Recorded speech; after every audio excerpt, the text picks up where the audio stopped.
You're watching We Ain't Dying for This, a Black woman's guide to liberation. And I'm your host, Crystle Johnson.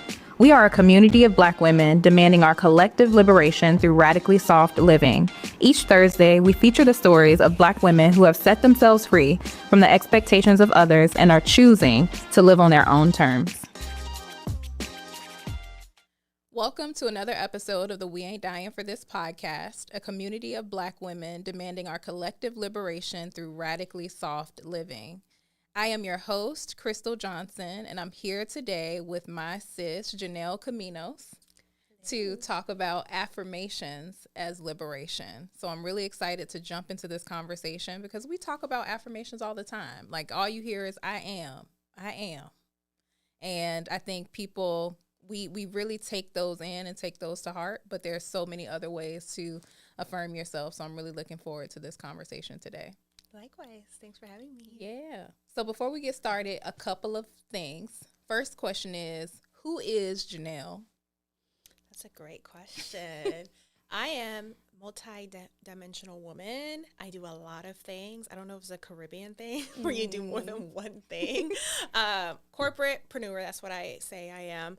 I work in tech as a program manager in the DEI space, and I also am the founder of the Curly Crown Collective, which is a community for natural and curly haired women, where we just create a safe space for us and network and explore new experiences together, because a lot of us kind of trauma bond about our hair. Yeah. And we're now starting to embrace it, but it helps when there's a community of women that look like you and understand you, and then we all affirm each other and love on each other and support each other and tell each other we're beautiful and that our hair is beautiful. So I realized that there was a need for that community, so I started it. Yeah, I'm so glad that you did. I need to join. My hair was cut a few months ago, and it was a haircut I didn't ask for. And as you know, like, we are all, like, all of us as Black women, we are very much attached to our hair because it's our crown. And I was like, I don't know what to do with this. I have no idea what to do with this. And my hair has been cut before, but I cut it on purpose. And I wasn't really able to understand what products do I need to use to actually define my curls. And this time, getting a haircut and not walking in knowing I was getting a haircut really stressed me out. But what I've done is really leaned into, like, what is the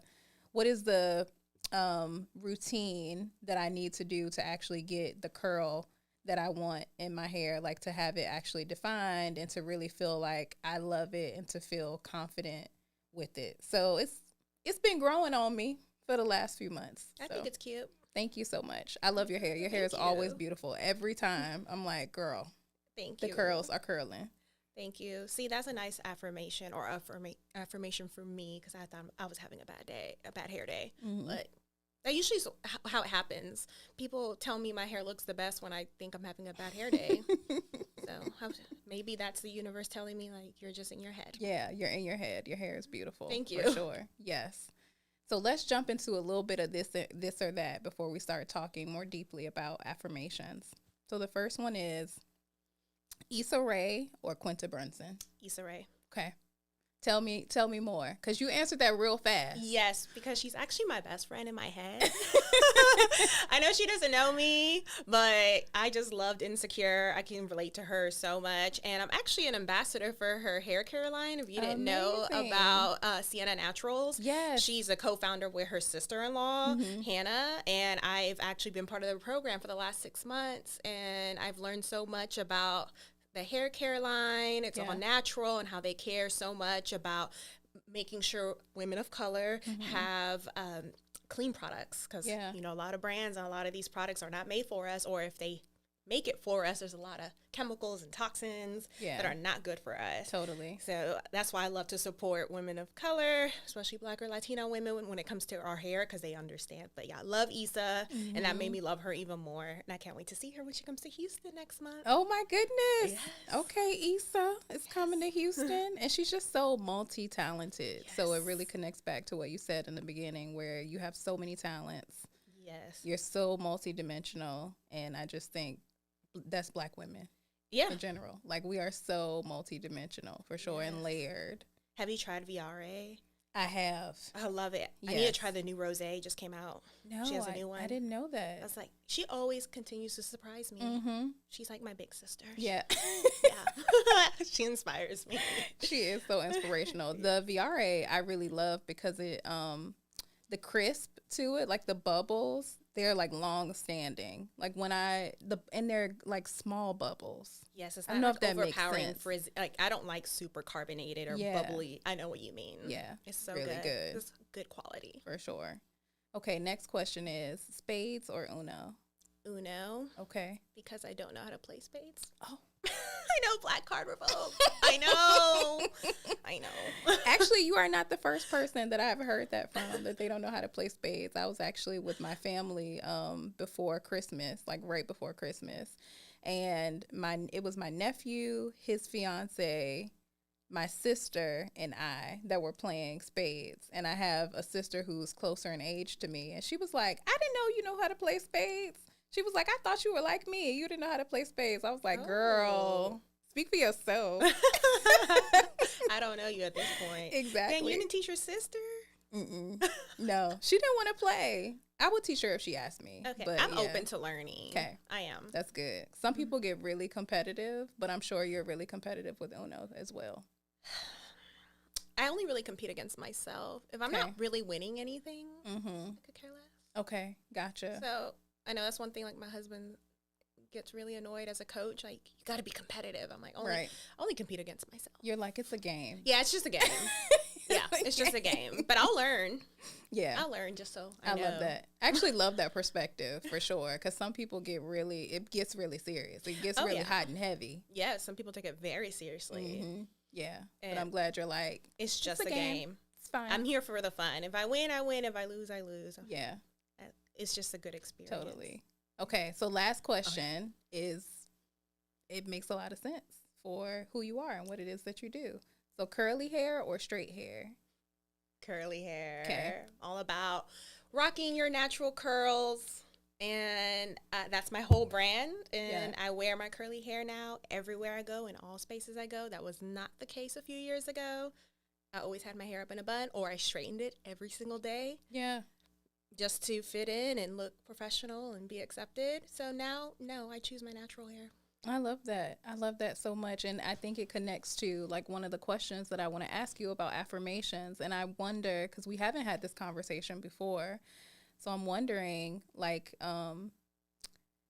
affirmations and how they transformed your life. Is it connected back to your hair, or is it something different?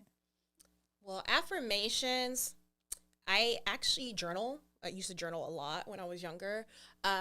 And I would just pour into myself through writing and journaling. I used to write affirmations for my hair, actually. I had a whole list of affirmations. Your hair is beautiful. Your hair is professional. You know, God created every curl, just to affirm myself, because I used to be very embarrassed by my hair. I hated my hair. I used to cry. I used to beg my mom to straighten my hair and put a relaxer, because I just wanted to fit in. Yeah. I didn't fit in, and I looked a mess, and my hair wasn't professional. And then, like, in the Hispanic community, my hair is considered pelo malo, which means bad hair. Oh, no. And so curly hair is just not the beauty standard. At least growing up, it wasn't. Now it's a lot different, which I love, and I love to be part of this natural hair movement. But before, I had to affirm myself.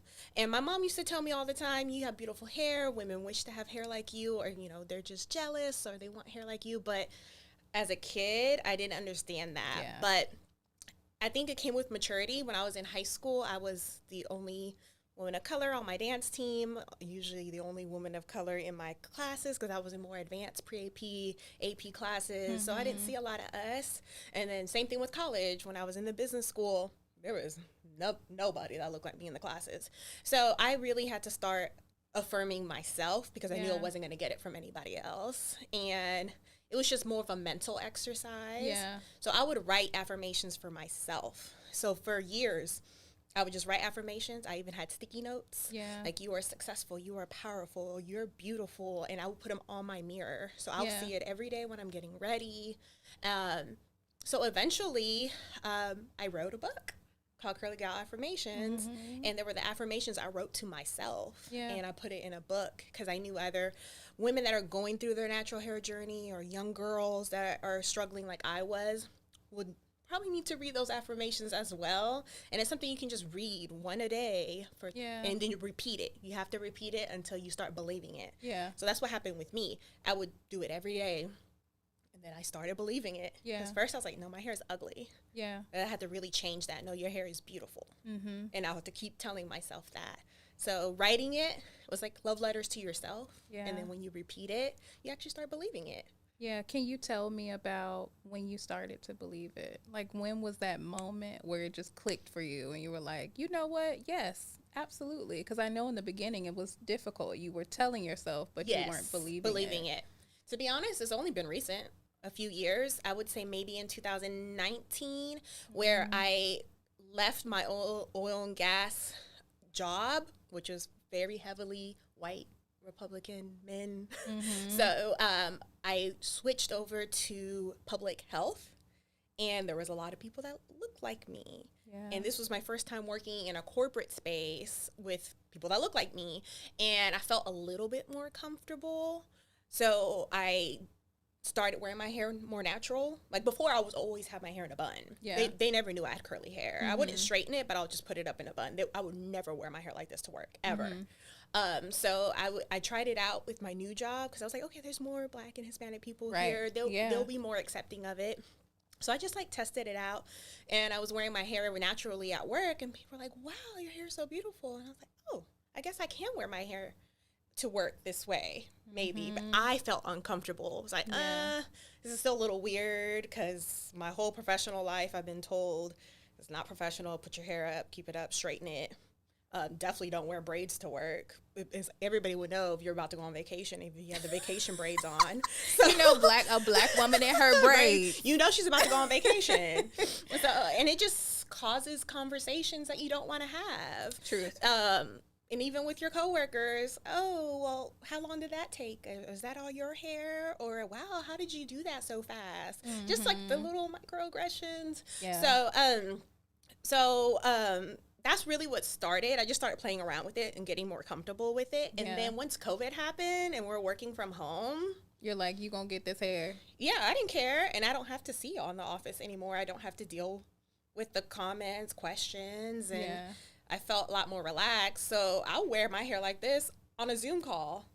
So I think I just started making a brand for myself without knowing it, just by being myself. Like, look, I'm home. My hair is natural. I'm wearing my workout clothes because I'm going to the gym after this. And I started really not caring anymore to looking a certain way. And I think once you start leading by example, you influence other people to do the same. And I changed my LinkedIn profile. It's going to be a curly hair. I'm not going to have my hair straight. I'm not going to have it pulled up. And I'm starting to see more women wearing their natural hair as a profile pic. Because I know a lot of curly girls that have the straight hair on their profiles. I challenge y'all to change it, but say it into the camera. I challenge you to change your LinkedIn profiles to your curly natural hair. You do not have to straighten it to look professional. Exactly. And that is liberation right there. Where you were just like, I don't really care about what anyone else says about my hair. I love my hair. This is how it grows out of my scalp, and this is what I'm going to do. Exactly. I remember, when was this? I think it was like 2016, 2017. I was working in my first DEI job. And I'm the type of person that I will always change my hair. I'd be having braids, just twist out, whatever the case is. And I think it's probably because I grew up in Virginia and everybody's hair is all the Black women. Your hair is always different. But there was a certain period of time that I was addicted to the creamy crack for sure. And I haven't really sat down to think about like why it was so important for my hair to be straight. But at some point, I started to actually have sores in my scalp because of the relaxer. So I had no choice but to actually go natural. And I'm glad we're talking about this because you know what? There was something there. But I don't think I realized it when I was getting my hair straight. I was just like, oh, I just like my hair straight. I like a silk wrap. It's deeper than that. It's so much deeper than that because when I had to actually go natural and I could not get relaxers anymore, I was so stressed because I didn't know what to do with my hair. And eventually I like got myself together. But what I was saying is that in 2016, I was living in Detroit and I was working in my first DEI job. And there was this older black woman who came to this conference with me. And she basically wore a wig, but it was like a straight, like pixie cut sort of wig. And I was at this event and I actually had a puff. So like my hair was pulled back in a pony and like the curls were just there. The puff was there. And she was just like, I am so inspired by you. And I was like, huh? What'd I do? She was like, you're wearing your hair like that. And she was like, I could never do that. She said that she went and got braids one time and was going to work the next day. And she took them out. Like she got them done because she was like, I'm going to actually do it. I'm going to go to work with these braids. And she took them out the night before she went to work. And I was like, that's wild that she literally sat there. We know how long it takes to get braids. Hours. She got braids and cut them out the same day because she was afraid of how she would be received when she got to work. And that broke my heart. That's a true story for a lot of us. Yeah, that broke my heart because I was like, you did what? And to know that she was so much older than me, and she was just like, I'm not comfortable. I'm not comfortable at all. And to hear her say that she felt inspired because I wore my hair in a puff. And at that time, I had forgotten all about the struggle of going from the creamy crack to, you know, having straight hair. I mean, to wearing my natural hair. And I just didn't even think twice about it at the time. But it's a journey. It is a journey. It's not an overnight thing. Like I said, it started years ago. Mm-hmm. And I'm barely just now being like 100% confident in my natural hair within the last 3 or 4 years. Yeah. So it's very recent. Yeah. Wow. It's really one of those things. And then, of course, we have the Crown Act. Yep. And there's still hair discrimination. Absolutely. We still got work to do. Yeah. I hosted a Crown Day celebration last year at my job, and actually was very well attended, and a lot of non-Black employees attended, and they were just in such disbelief that this is a whole reality that they never have to face. Yeah. And I remember a comment from a colleague who said, I can't believe people discriminate against your hair. I said, yeah, it's a real thing. And a lot of us, yes, we change our hair before interviews or before coming into the office because we're afraid that we're going to be judged because of our hairstyles. Yeah. And I never understood how what grows out of your scalp is unprofessional. Right. That doesn't make any sense to me. Yeah. Like I have to change myself in order to fit into this box that you've created for me. Yes. And it is very much unfair. Very. Yeah. I'm changing that. You are. You are. And I'm so happy. And I need to join the Curly Girl Collective. Yes. I'm doing it. Just going in our community app and seeing all the curly girls, like our members, to me, I almost started crying because it was just so beautiful seeing all these girls just wearing their natural hair. And I just think it's beautiful, absolutely beautiful, but I don't see that normally. So because I didn't see it, I wanted to create it. Yeah. And it makes me feel so much better. Absolutely. So they inspire me, even though people say I inspire them. It's like, no, you inspire me. Yeah. It goes both ways. Yeah.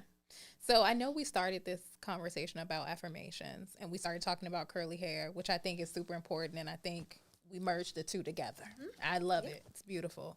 If there is a Black woman who is listening to this right now, and whether it's about affirmations or if it's about just wearing her curly natural hair, what would you say to her if she's trying to get started or even get the courage to just step out and do it? Just do it. Stop caring what other people think.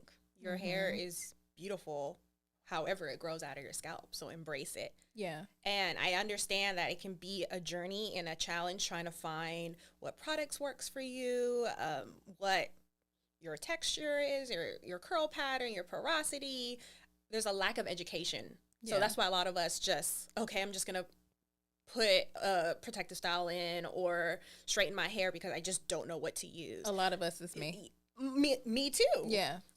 We all been there. So that's why I really encourage you to join my community, like Curly Crown Collective, where you can find your curl friend, someone in my community is going through the same thing or has already gone through the same Yes. thing. So, and we all have different hair textures. So you can find a girlfriend who has hair like you, because what products work for her could work for you as well. But what I use may not work for you because my hair might be a little different from you. So that's Yeah. why I want to build a community where we can learn, provide resources, have brands come and talk to us and educate us on their products as well. What works for certain hair types and textures, because we spend the most money when it comes to beauty. We really do. Because we're trying everything to see if it works for us. And we Yeah. spend so much money. We waste a lot of money on Yeah. products that don't work for us because we just want to know how to take care of our hair. But it's very discouraging when you Very. don't know what you're doing, especially by yourself. It's a journey, and it Yeah. can be very lonely, and sometimes you just want to give up and be like, fine, I'm just going to wear weave, or Yeah. I'm just going to get braids. And put a there's wig nothing on. wrong with that. I'm Yeah. all about, if you need a break, because I know natural hair, it's expensive lifestyle, but so are the other hairstyles. So it's just For really sure. what you're in the mood for. So like, I know right now it's fall, it's silk press season. Ain't nothing wrong with that if you want to do a silk press here and there. Yeah. Whatever works for you. But I think it is important for every woman to embrace her natural hair and at least educate herself on her hair and how to take care of her hair and rock it naturally. Yeah, totally. And it feels so good to be affirmed by other Black women. So I was sharing that I got this haircut and I didn't ask for it. And the first day that I had it, it was not, like, the curls were not defined. And I was just like, I don't want to go through this again, because I had an experience before where I just had no idea what to do. So I started going to this woman in Austin who does wash and goes. And what she taught me in conversation with her, first she affirmed that, like, I just have smaller curls, you know, because you historically learn, unfortunately, things that aren't true, that your hair isn't good, that you don't have the good, you know, grade of hair. And she was just like, no, your hair is great. It's fine. You just need to do these things. So basically my hair has to be soaking wet. The product goes in it, and then it just needs to be combed through. Like, I would never think that I could have a wash and go. This wash and go Yes, is a month old. Wow, that's impressive. Yeah, because I went on a cruise for 16 days, and I, you know, did some other things and was at home with my family. So I actually haven't had my hair done in a month. It's been over a month. Okay, you're going to have to drop what products you used, because Yeah. I want to know what you put in your hair. Because it I looks great. actually don't know what she put in my hair. I have to ask your her. stylist is the one who... She put it in here. Yeah. So every time I do anything to my hair to, like, refresh it, it's just, I put water in it. And I put, like, some edge control right here, and that was it. And something else that she taught me that I think was super helpful, because I would have been struggling with a K. She taught me how to, like, put a scarf around it and, like, push the curls up. So To because stretch of it that, out? yes, and to not smush it. Because what was happening in the past was that I would just put a bonnet on, and then I wake up in the morning and all my curls are like this.